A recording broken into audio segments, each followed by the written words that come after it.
Okay, again, my dear kids, once again, welcome back.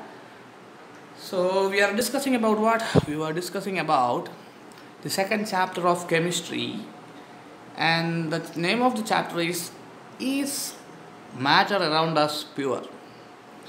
Okay, actually, there is no relation between the name of the chapter and the entire content of this chapter. Okay, so this is Mithun Raj, your science master for 9th standard, signing in from this part of the world, Cochin, Kerala. My dear kids, hope all are feeling well, all are happy, healthy, staying at home. Don't be affected by this weird situation of this corona time. Anyway, the entire world is suffering. There's a bit problem. There is a bit lack of freedom and all during this time. But anyway, soon everything will be fine. And staying at home makes me safe. It will make you also safe. Okay, let us start. The last part of this chapter is regarding the separation process of these mixtures. Okay, there's a lots of application in the modern industry regarding this separation process. Okay, these are the anything I think here. Crystallization, fractional distillation, distillation, separating funnel. Okay, magnetic separation is not included in that part. Okay, one more separation process is there. Okay, this is called as magnetic separation. Evaporation, sublimation, centrifugation, separating funnel, distillation, fractional distillation, crystallization, chromatography, and electrolysis. These are the 9. Plus one more is there, magnetic separation. Okay, if you study all those things, the chapter is finished. It's a very easy chapter regarding that motion one, isn't it? Motion is a very difficult, not difficult, it's a bit conceptual, like what it's based on concepts of physics, and concepts of physics is one of the hardest part, not only for school students, for college students also. Okay, those concepts is very, very difficult to get. Anyway, leave it. This is an easy chapter. So the first one we will discuss, it is evaporation. So what do you mean by volatile substance? Volatile and non-volatile. Nothing. Volatile substance means which will vaporize below boiling point. Okay. For example, water. You know boiling point is 100 degrees Celsius, isn't it?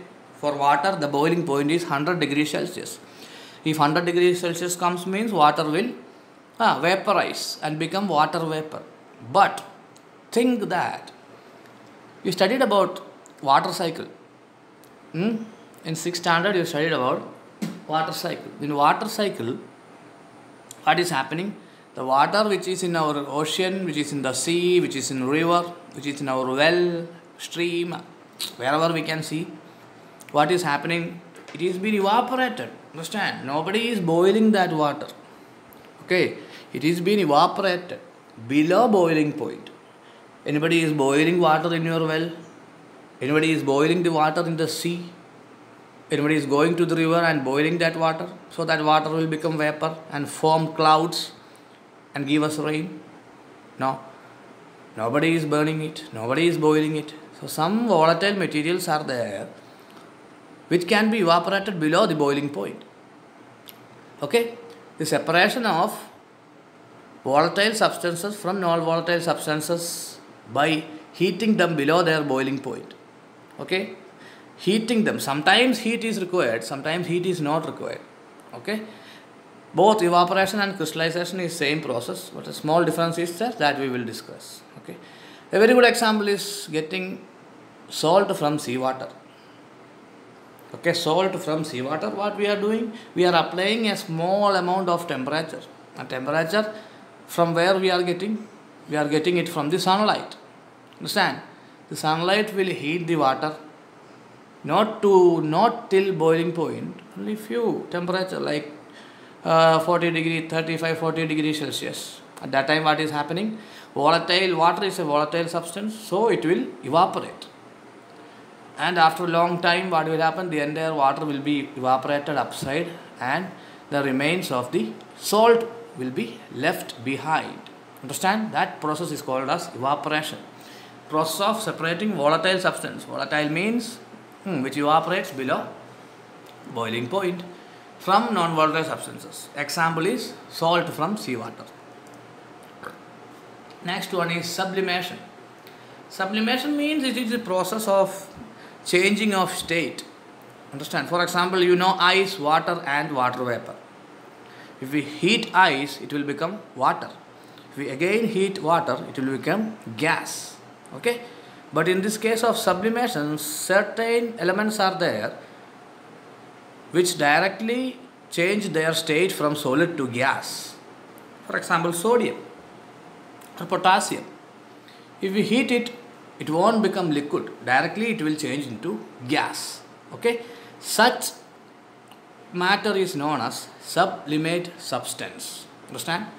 And non-sublimable substance means non-sublimable substance, when we heat it, if it is in the solid form, it will become liquid form. After that, it will become gaseous form. But sublimable substances like sodium or potassium, what is happening to them? If we heat them, it will directly change into this form of gas. Understand? So, such type of process of separating materials is called as sublimation. Okay? Sodium chloride we can separate by sublimation. There are lots of examples I will give in notes regarding that. You only understand that process. Okay? Some materials has property, it won't become water.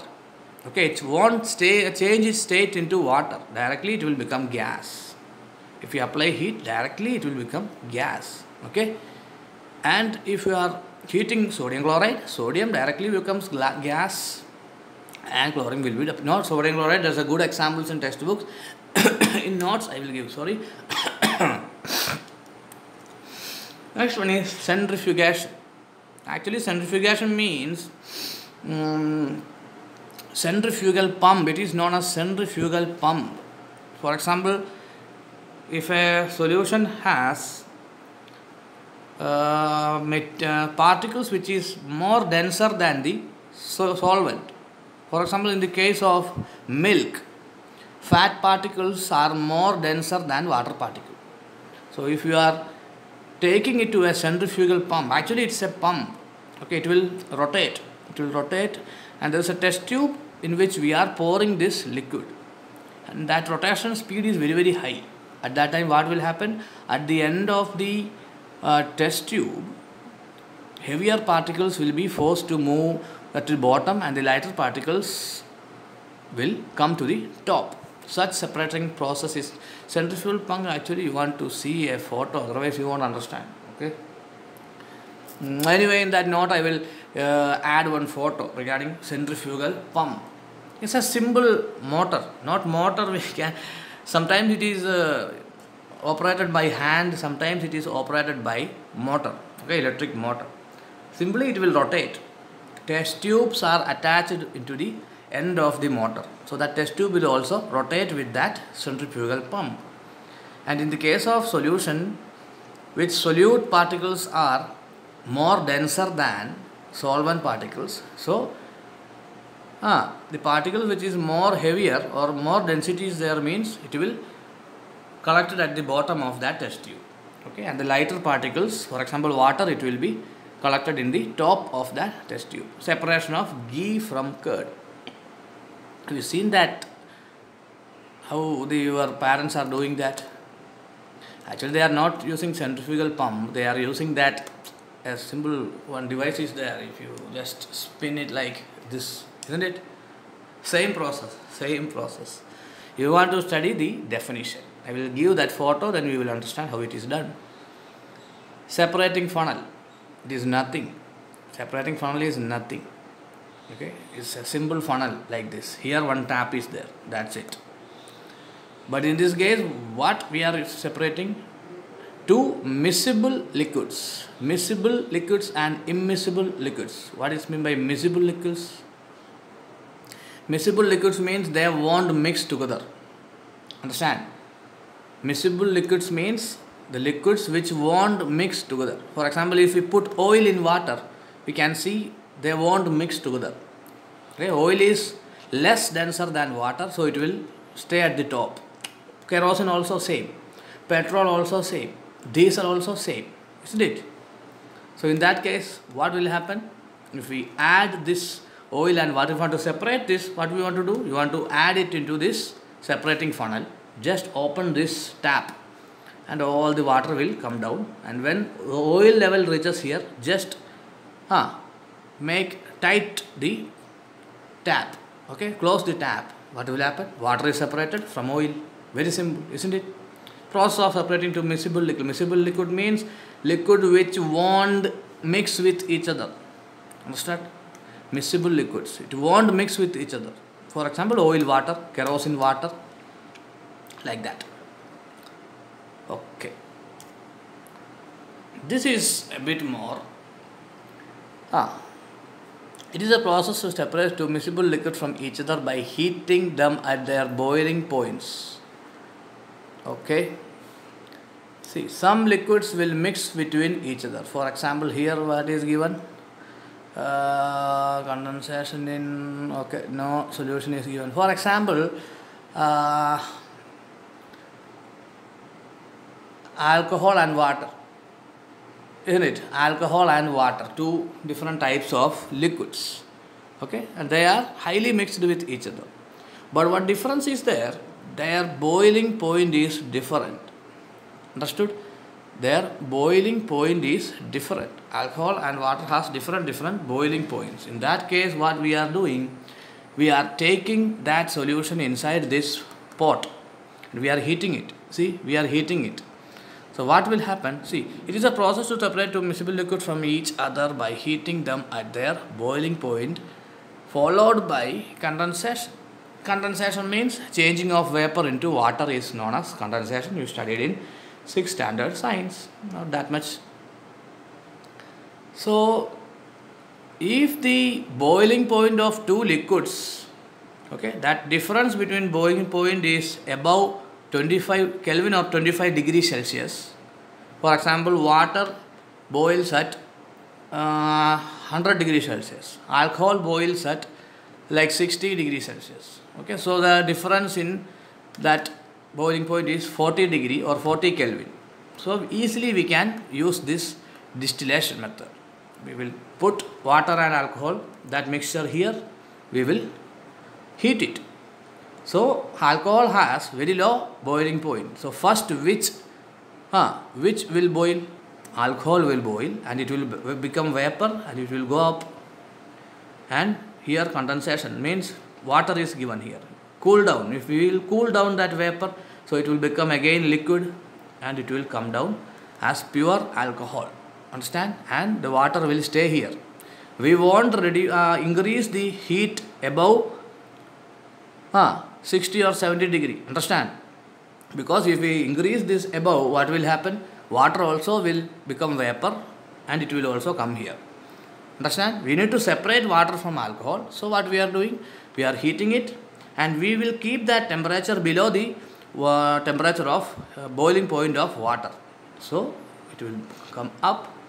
Here condensation occurs and pure alcohol will be collected here in this funnel. Okay, a good diagram is in your textbook. This is not that much great diagram.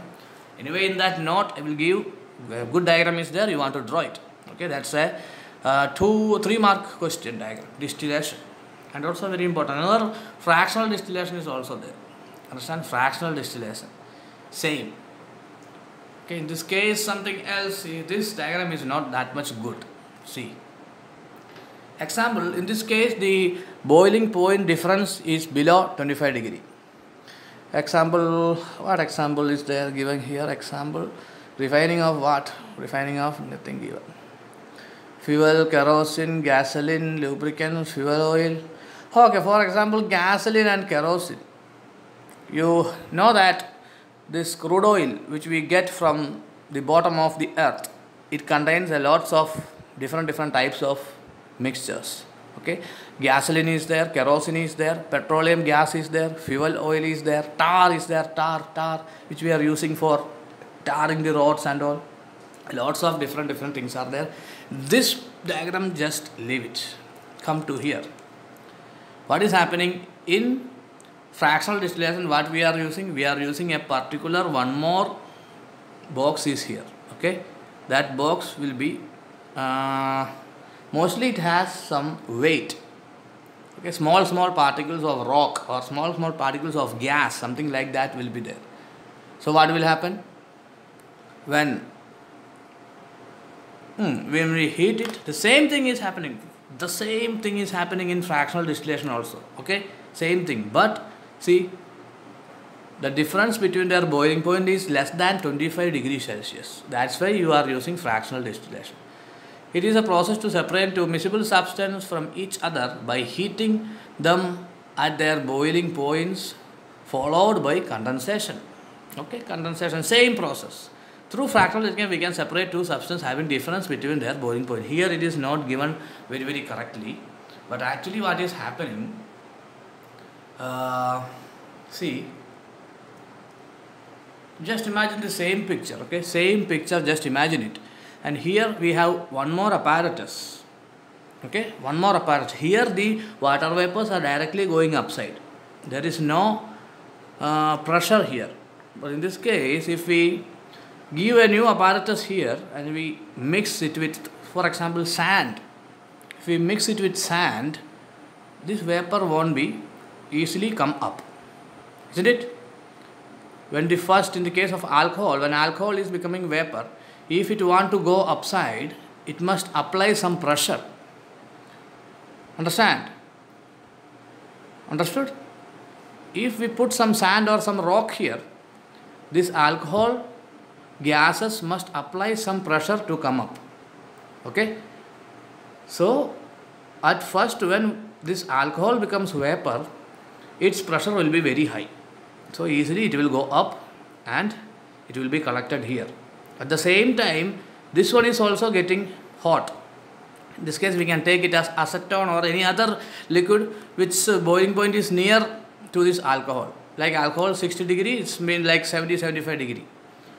So and the total temperature here will be 75 degree, but what will happen to the second substance? Its vapor does not have that much pressure. Understand? Low boiling point means it will attain high pressure soon, and very high by boiling point means it will attain pressure very slowly. So by that time, the entire alcohol will be easily separated and stored in this particular container. Okay, fractional distillation, I will give one picture. This picture you are not understanding anything. Actually, it is a bad picture they are given. You won't understand anything. Okay, the main difference is it is also a part of distillation, but the two miscible liquids we want to separate, their boiling point is between, difference is between 25 Kelvin, below 25 Kelvin. And here it will be higher than 25 Kelvin. 25 Kelvin or 25 degrees Celsius, both are same. Next one is crystallization. Same thing like evaporation. Okay, same thing like evaporation. It is a slow process. If evaporation is done in slow process, it is called as crystallization. Understand? Slowly we are applying temperature to this water. So what is happening? Slowly the water will vaporize and pure crystal form will be formed. Understand? Slow process of evaporation is called as crystallization. Next one is chromatography. Process of separating different colors soluble in some liquid. In the case of dye, you seen dye or some other drugs from our blood and all. The same process is called as chromatography. Okay, just study this sentence. Okay, and this method is very big one. You will study in higher classes. Method is very big one. It's not for you to study. Simple thing, separating different colors soluble in the same liquid. Anyway, in note I will be given a bit more elaborately. One more time with the note also we will conduct the class. At that time you will understand that. Electrolysis of water you already studied, isn't it? Simply to separate hydrogen and oxygen, what you want to do? Just pass electricity through the water. Easily water will be separated from hydrogen and oxygen will be separated. Okay, like this we are giving electricity. This is graphite rod or carbon electrodes. Current will pass through this. What will happen? hydrogen, which is positive, will go to the negative part, and oxygen, which is negative, will go to the positive part. Here we will get oxygen, here we will get hydrogen gas. Okay, simple process called as. Okay, that's the end of this chapter. Almost the end. One more class we will take. So this is one equation we will discuss in the next class. Today I think time is almost done. One more separation is there. It is called as magnetic separation. Okay, which has magnetic properties. For example, iron particles, which has magnetic properties, it will easily separated from sand particles by the help of a magnet. Tomorrow we will discuss about that. Today is too much, isn't it? So these are the different process. Only you want to study what? You want to only study the definition. Okay. That much big process won't be there. Examples also I will give. So that for example, if you study means easily you can answer the questions. Okay. So this part only is a bit difficult in this chapter. Regarding the entire chapter is very easy. So my dear kids, I hope all of you are interested in this chapter. It is an easy chapter, not like motion. Okay. So just go through the notes and all, it will be easier for you. Okay, till then, Mithun Raj signing off from this part of the world. Stay home, stay safe, my dear kids. Bye bye, and Jai Hind.